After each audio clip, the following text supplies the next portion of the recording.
So, kamusta po mga ka-Streetwise? Ako po si Takeru Miyamoto at welcome po sa aking munting channel. So, mga kababayan, malapit na pong makulong itong mag-asawang Diskaya. Kasi po kahapon, nagsalita na si DPWH Secretary Vince Dizon na ito, pakita ko na lang dyan. Sabi dito, non-bailable cases versus Diskaya's near filing. DPWH probing 2016 contracts. So, ibig sabihin nun mga kababayan, no, from 2016, kung kailan nga po naging presidente si Digong, hanggang ngayong 2025, dito po nagsimula na imbestigahan itong mga Diskaya. At malapit na pong mag-file ng non-bailable cases. So, ano ibig sabihin nun? Ibig sabihin nun, habang dinididig po yung kaso no, ng mga Diskaya, sila po ay nakakulong. Non-bailable.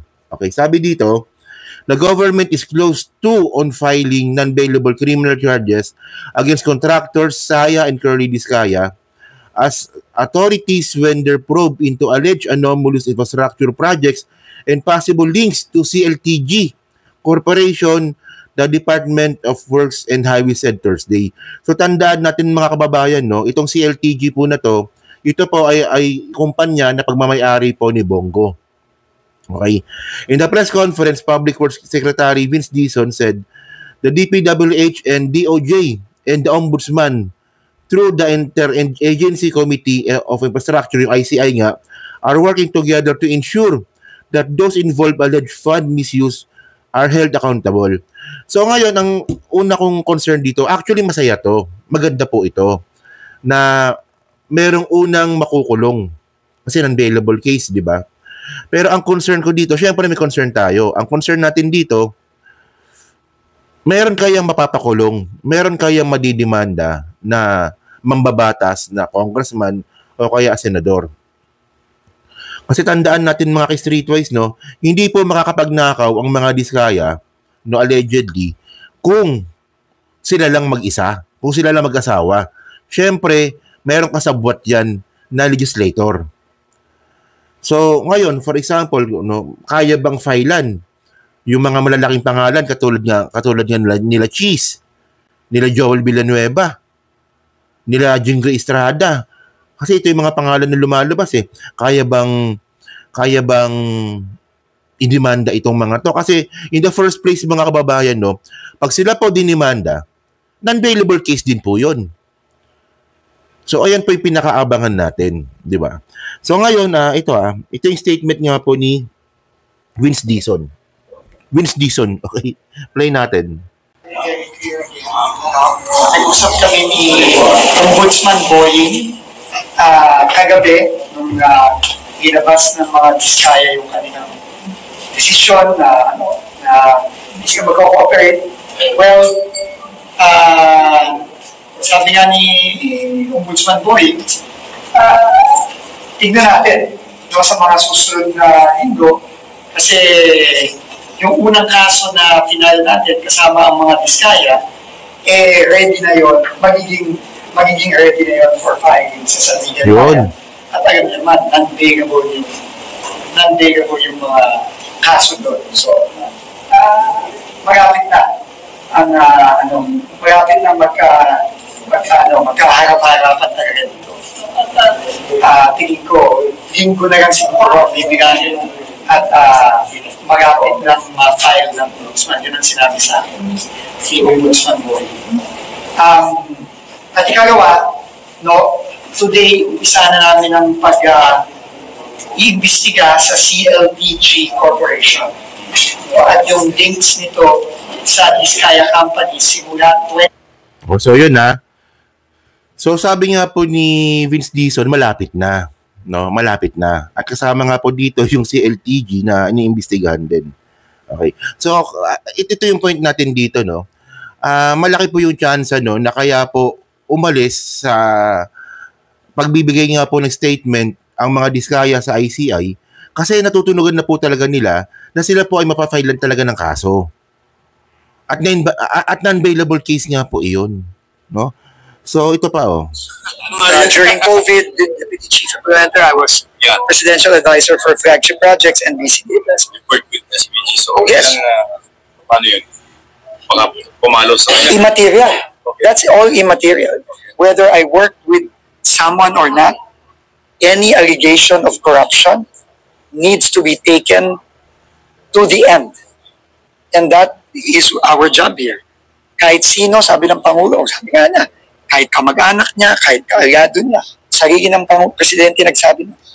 So immaterial yan kung nakatrabaho ko. So tandaan nyo mga kababayan, no? Okay, putulin natin.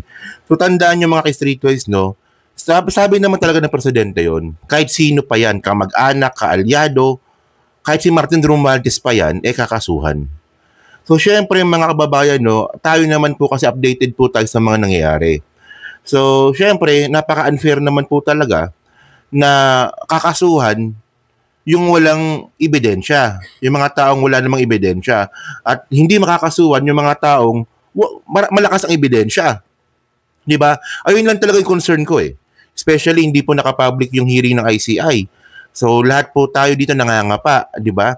Pero well, para sa akin mas okay na yung naka-private yan. Pero ito nga yung point ko nga, di ba? Para sa akin, syempre, at ako naniniwala naman ako na mag-agree kayo dito, na napaka-unfair po. Na kung sino po yung may malakas na ebidensya, hindi makakasuhan. Katulad nga po nila Cheese, nila Jinggoy, nila Joel Villanueva, at saka nila Saldico, no? Tapos, ngayon naman, makakasuhan naman yung walang ebidensya. Yung tinuturo lang po nilang bilang scapegoat. Katulad nga po ni Martin Romualdez. No, ayan lang pinaka-concern ko dito, no? Kasi, in the first place, mga kababayan, no, lumalabas po talaga na pinipilit lang po talaga nilang i-connecta kay Martin Romualdez yung connection sa flood control. Sabi ko nga kung may ebidensya maniniwala po tayo. At tandaan po natin, no, di ba, si Cheese nag-privilege speech. Wala naman siya nilabas na ebidensya na papabor sa kanya. Nang bintang lang. Nagbintangan niya lang si Martin. Pero nung pagpunta nga po ni Martin Romualdez sa ICI, naglabas po ng mga ebidensya si Martin. Ito nakalagay ito dito, no? Okay, Martin Romualdez has pasabog against Cheese Escudero, sabi nga po ng isang lawyer. So sabi ito, basahin ko lang para mag-gets natin yung gusto kong sabihin dito, no? Okay, Martin Romualdez, ito pagpunta niya ng ICI, Martin Romualdez reportedly has a revelation about former Senate President Cheese Escudero. So, sabi nga po ito siyempre, ng source nga po ni Falsis, no? So, Falsis mentioned that in papers, apparently, Congressman Martin Romualdez has no footprint or signature in the BICAM or small committee. It was said that the least 3 budget laws were 2023, 2024, and 2025. And when it happened, Romualdez was not a member of any of the BICAMs. Ito yung gusto kong ito yung gusto kong gawin ni Cheese Escudero sana eh. Pinagbintangan mo na si Martin Romualdez. Wala ka naman nilabas na ebidensya. Pero itong si Cheese Escudero, in the first place, yung 2025 budget, andun po yung pangalan niya sa BICAM. So may ebidensya ka, nasangkot ka at kasama ka sa BICAM. Si Cheese. So walang paper trail po kay Martin. Kasi kaya ko kinokonekta itong mga kababayan, no? Ang mga diskaya malapit ng makulong. Tapos si Cheese makakalaya, hindi makakasuhan ng non-bailable case. Napaka-unfair nun. Di ba? Meron pa dito sinasabi si Sus Falsis, no? This was unlike Senator Cheese Escudero, who was part of the 2025 budget BICAM, despite being a sitting Senate President.